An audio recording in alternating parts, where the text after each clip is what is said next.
नमस्कार दोस्तों, मैं हूँ किरण सिंह और रामचरितमानस के अगले एपिसोड में आप सभी लोगों का स्वागत है। तो हम लोग 102 तक दोहा 102 तक पढ़ लिए थे अर्थ के साथ और सारी चीज़ें जान लिए थे कि अब क्या हो गया। हिमवंत जी जो हिमांचल जी हैं वो क्या कर रहे हैं, अपनी बेटी की विदाई कर दिए हैं और हिमवंत जी उनके साथ साथ गए हैं, शंकर जी को छोड़ करके आ रहे हैं। यहाँ तक हम लोगों ने देख लिया था। अब इसके आगे आइए तो शुरू करते हैं। उसके पहले जय श्री रामचंद्र जी और बजरंगबली का आह्वान कर लेते हैं। और यहाँ क्या चल रहा है, शंकर जी और पार्वती जी के विवाह की लीला चल रही है और वाणी की देवी सरस्वती जी को भी बुलाते हैं। और चलिए शुरू करते हैं।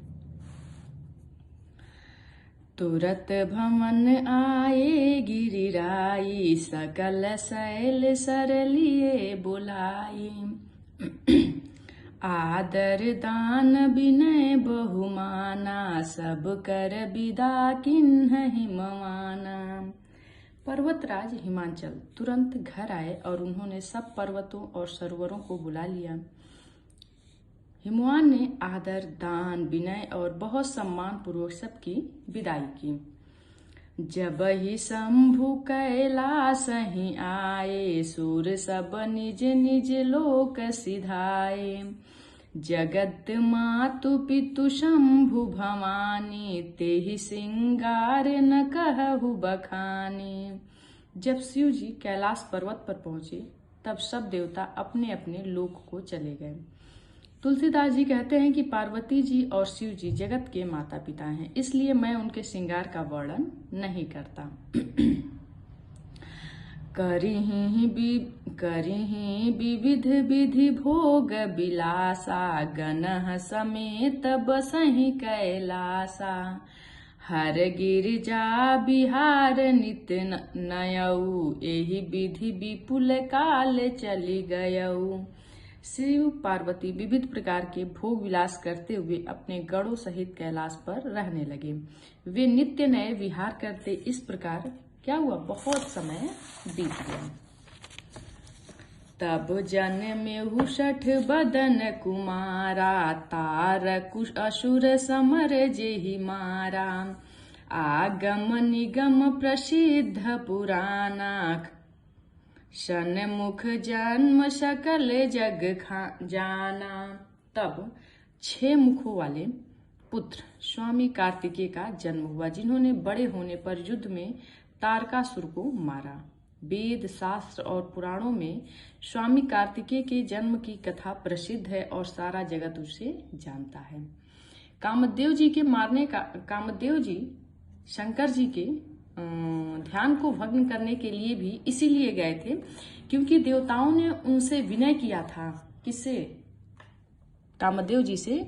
ब्रह्मा जी के आदेशानुसार सारे देवता और ब्रह्मा जी कामदेव जी से यह प्रार्थना किए थे कि आप जाइए और शंकर जी जो ध्यान में बैठे हैं उनके ध्यान को भंग करिए, क्योंकि तारकासुर जो था उसने सारे देवताओं से युद्ध करके उन्हें अधिकार विहीन कर दिया था और उनके पद को छीन लिया था। सारे देवता त्राहिमाम हो गए थे।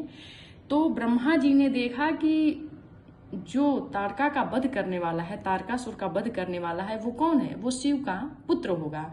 लेकिन शिव जी तो किस में बैठे हैं? ध्यान में बैठे हैं। इसलिए उनको ध्यान से जगाना बहुत ही आवश्यक है। और इधर सती जी भी पार्वती के रूप में हिमांचल के घर में उत्पन्न हो गई थी, पुत्री के रूप में, हिमांचल की पुत्री के रूप में पैदा हो गई थी। इसीलिए देवताओं की भलाई के लिए कामदेव जी जाकर के शंकर जी के समाधि को भंग करते हैं और शंकर जी क्या करते हैं, उनको भस्म कर देते हैं। तो शिव पार्वती जी की विवाह को हम लोगों ने देख लिया और विवाह के बाद बहुत समय के बाद ये कार्तिकेय जी का जन्म हुआ, जिन्होंने तारकासुर को युद्ध में मारा। अब इसके आगे देखते हैं। जगु जान खष्ट मुख जन्म कर्म प्रताप, पुरुषारथु महा, तेहि हेतु मैं वृषकेतु सुत कर चरित संक्षेप ही कहा। यह उमा शंभु विवाह जे नर नारी कहीं जे गावहीं, कल्याण काज विवाह मंगल सर्वदा सुख पावहीं। षडानन स्वामी कार्तिकेय के जन्म, कर्म, प्रताप और महापुरुषार्थ को सारा जगत जानता है, इसलिए मैं वृषकेतु के पुत्र का चरित्र संक्षेप में ही कहा। शिव पार्वती के विवाह की इस कथा को जो स्त्री पुरुष कहेंगे और गाएंगे वे कल्याण के कार्यों और विवाह आदि मंगलों में सदा सुख पाएंगे। चरित सिंधु गिरिजा रमन वेद न पावहीं पारु, अबर ने तुलसी दासु किमी अतिमति मंद गंवारु।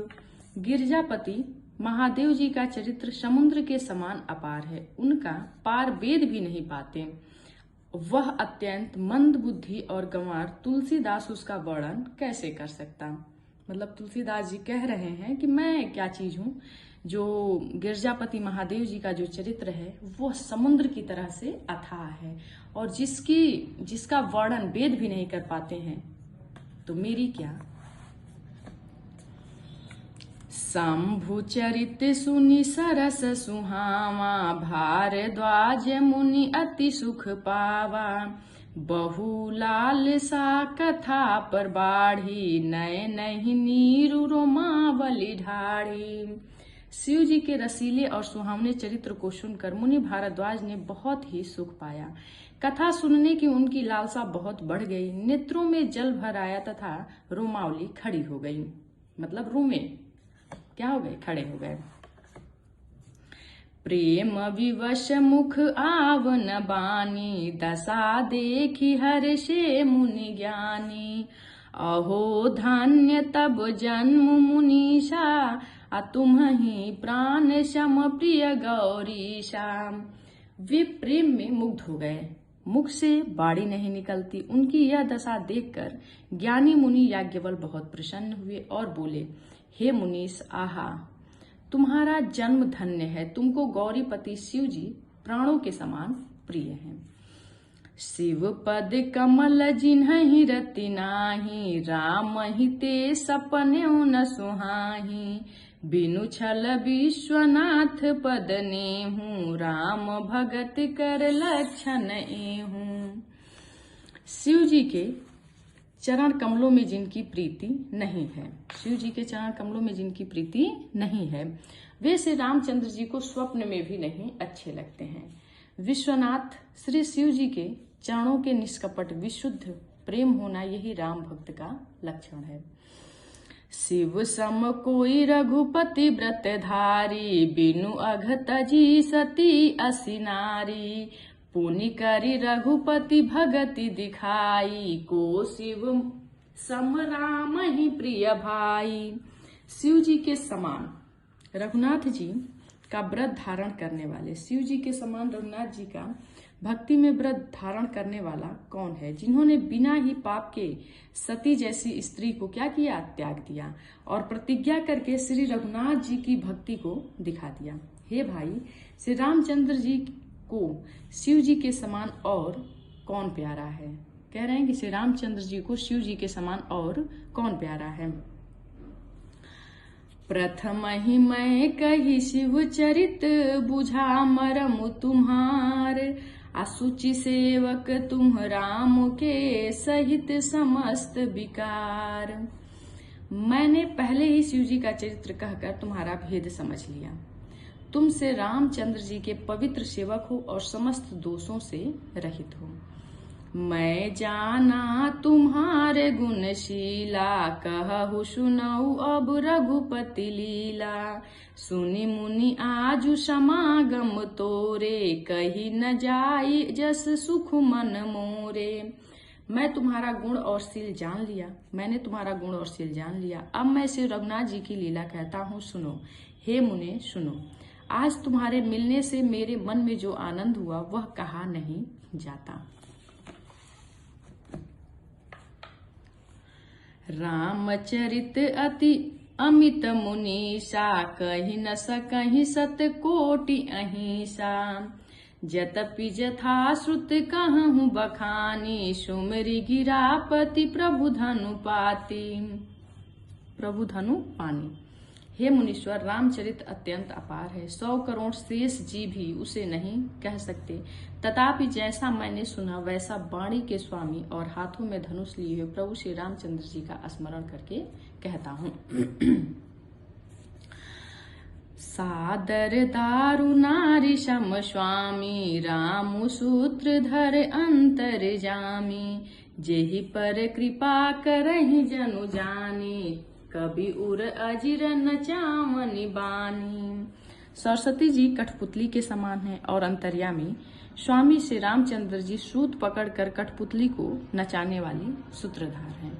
अपना भक्त जानकर जिस कवि पर वे कृपा करते हैं, उनके हृदय रूपी आंगन में सरस्वती जी नचाया करते हैं। उनके हृदय रूपी आंगन में सरस्वती जी को क्या करते हैं? नचाया करते हैं। प्रणव सो कृपाल रघुनाथा, बरनऊ विशद तास गुण गाथा। परम रम्य गिरि बरु कैलासु, सदा जहाँ शिव उमा निवासु। उन्हीं कृपाल श्री रघुनाथ जी को मैं प्रणाम करता हूँ और उन्हीं के निर्मल गुणों की कथा कहता हूँ। कैलाश पर्वतों में श्रेष्ठ और बहुत ही रमणीय है, जहाँ शिव पार्वती जी सदा निवास करते हैं। जो कैलाश है वो क्या है? पर्वतों में रमणीय है। सिद्धि तपोधन जोगी जन, सुर की नर मुनि वृंद। अब बसहि तहाँ सुकृति सकल, से वही शिव सुख कंद। सिद्धि तपस्वी योगी गण, देवता, किन्नर और मुनियों के समूह उस पर्वत पर रहते हैं। वे सब बड़े पुण्यात्मा हैं और आनंद कंद श्री महादेव जी की सेवा करते हैं। हरिहर विमुख धर्म रति नाही, ते नर तह सपने हूँ नहीं जाही। तेहि गिरि पर बट विपट विशाला, नित्य नूतन सुंदर सब काला। जो भगवान विष्णु और महादेव जी से विमुख हैं और जिनकी धर्म में प्रीति नहीं है, वे लोग स्वप्न में भी वहां नहीं जा सकते। उस पर्वत पर एक विशाल बरगद का पेड़ है, जो नित्य नवीन और सब कालों 6 ऋतुओं में सुंदर रहता है। त्रिविध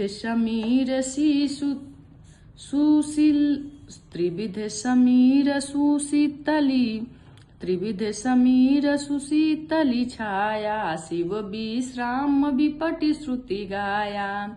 एक बार ते ही तर प्रभु गया हूँ, तर बिलो की उर अति सुख भयऊं।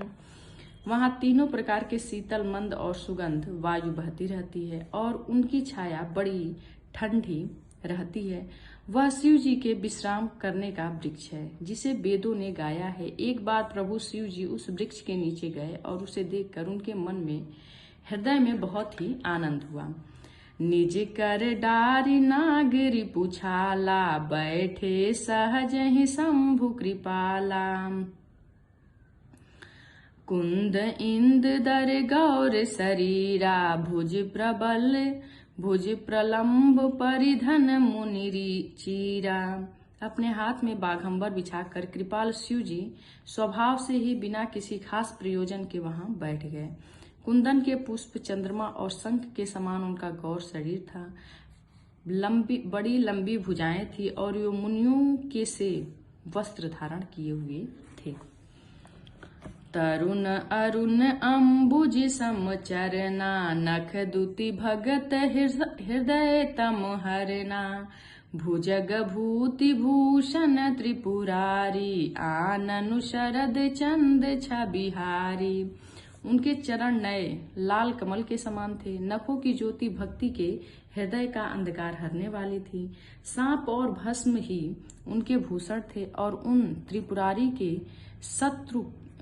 त्रिपुरासुर के शत्रु शिव जी का मुख पूर्णिमा के चंद्रमा की शोभा को हरने वाला था। जटा मुकुट सुर सरित सिर, लोचन नलिन विलास। अनील कंठ लावण्य निधि, सोह बाल विधुभाल। उनके सिर पर जटाओं का मुकुट और गंगा जी शोभायमान थी। कमल के समान बड़े बड़े नेत्र थे। उनका नीलकंठ था और वे सुंदरता के भंडार थे। उनके मस्तक पर द्वितीया का चंद्रमा सुशोभित था।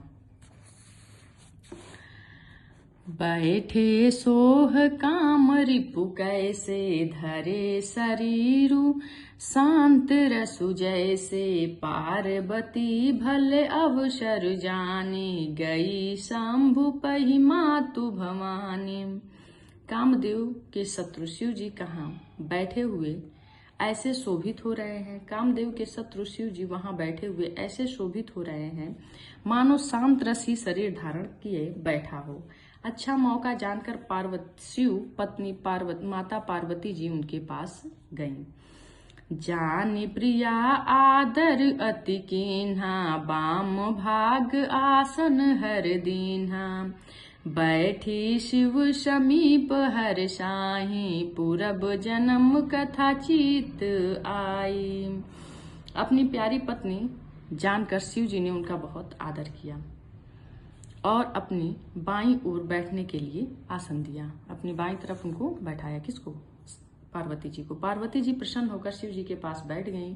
उन्हें पिछले जन्म की कथा स्मरण हो आई। पति ही हेतु अधिक अनुमानी, बिहसी उमा बोली प्रिय बानी, कथा सुसकल लोक हितकारी, सोई पूछन चह शैल कुमारी। स्वामी के हृदय में अपने ऊपर पहले की अपेक्षा अधिक प्रेम समझकर पार्वती जी हंसकर प्रिय वचन बोली। याज्ञवल्क्य जी कहते हैं कि जो कथा सब लोगों का हित करने वाली है उसे ही पार्वती जी पूछना चाहती हैं।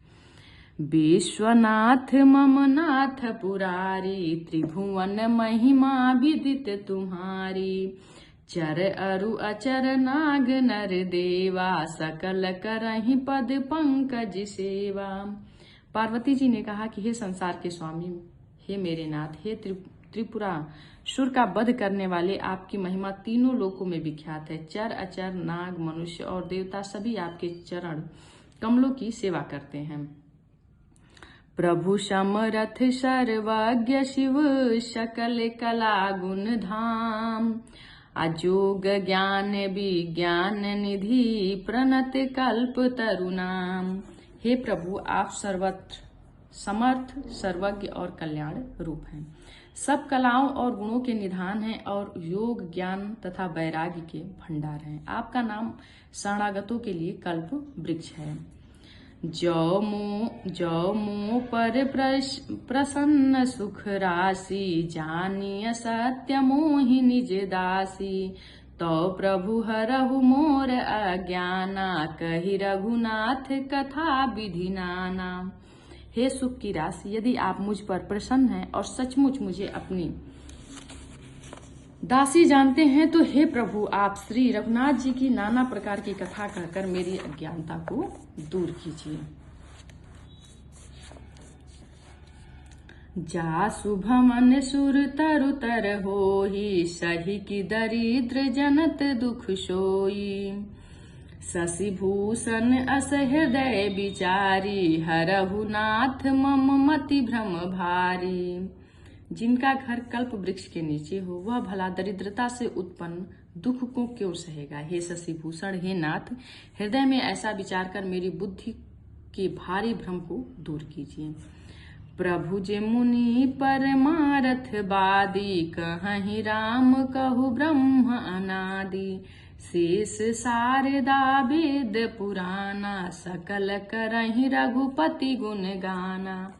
हे प्रभु, जो परमार्थ तत्व के ज्ञाता और वक्ता मुनि हैं वे श्री रामचंद्र जी को अनादि ब्रह्मा कहते हैं और शेष सरस्वती वेद और पुराण सभी श्री रघुनाथ जी का गुणगान करते हैं। तुम पुनि राम राम दिन राति, सादर जपहु अनंग अराती, राम जो अवध निपपति सुत सोई, कि अज अगुन अलख गति कोई। हे कामदेव के शत्रु, आप भी दिन रात आदर पूर्वक राम राम जपा करते हैं। ये राम अयोध्या के राजा के पुत्र हैं या अजन्मा निर्गुण और अगोचर कोई और राम है। देखिए, ये प्रश्न पहले भी हो चुका है और दोबारा भी यह हो रहा है। कि क्या वही दशरथ के पुत्र हैं राम या कोई और भी अगोचर दिव्य शक्ति कोई और हैं। जो नृप तनय ब्रह्म किमी नारी बिरह मति भोरी आ देखी चरित महिमा सुनत भ्रमति बुद्धि अति मोरी।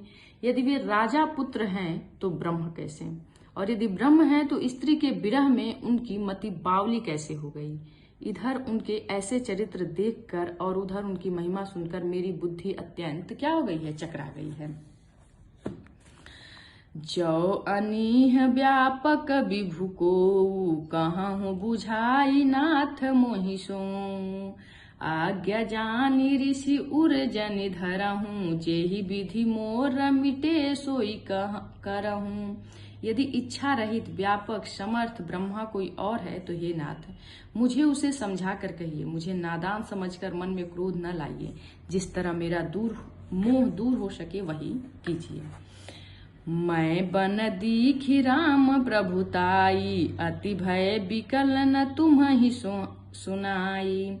तदपि मलिन मन बोधु न आवा सो फली भली भांति हम पावा। मैंने पिछले जन्म में वन में श्री रामचंद्र जी की प्रभुता देखी थी, परंतु अत्यंत भयभीत होने के कारण मैं वह बात आपको सुनाई नहीं, तो भी मेरे मलिन मन को बोध न हुआ। उसका फल भी मैंने अच्छी तरह पा लिया है। कौन कह रहा है? पार्वती जी कह रही हैं। अजहु कछु संशय मन मोरा करहु कृपा बिन मऊ कर जोरे। अजहु कछु संशय मन मोरे करहु कृपा बिन मऊ कर जोरे। प्रभु तब मोहि बहु भांति प्रबोधा नाथ सो समुझि करहु जनि क्रोधा। अब भी मेरे मन में बहुत कुछ संदेह है, आप कृपा कीजिए। मैं हाथ जोड़कर विनती करती हूँ, हे प्रभु आपने उस समय मुझे बहुत तरह से समझाया था, फिर भी मेरा संदेह नहीं गया। हे नाथ यह सोचकर मुझ पर क्रोध न कीजिए। तब कर अस विमोह अब नाही राम कथा पर रुचि मन माही। कहु पुनीत राम गुण गाथा भुजंग राजभूषण सुरनाथा। मुझे अब पहले जैसा मोह नहीं, अब तो मेरे मन में राम कथा सुनने की रुचि है। हे शेष नाग को अलंकार रूप में धारण करने वाले देवताओं के नाथ आपसे रामचंद्र जी के गुणों की पवित्र कथा कहिए। बंदौ पद धरि धरनि सिरु विनय करौ कर जोरी। अबर नहु रघुबर विशद जसु श्रुति सिद्धांत निचोरी। मैं पृथ्वी पर सिर टेकर आपके चरणों की वंदना करती हूँ और हाथ जोड़कर विनती करती हूँ, आप वेदों के सिद्धांत को निचोड़कर श्री रघुनाथ जी का निर्मल यश का वर्णन कीजिए। तो आज यहीं तक, और बोलिए जय श्री रामचंद्र, जय बजरंगबली। और आप सभी राम कथा सुनने वाले श्रोतागणों का बहुत बहुत धन्यवाद, और जल्द ही मिलते हैं एक नए एपिसोड के साथ। तब तक खुश रहें, मस्त रहें और प्रसन्नचित्त रहें। जय श्री रामचंद्र जी, जय।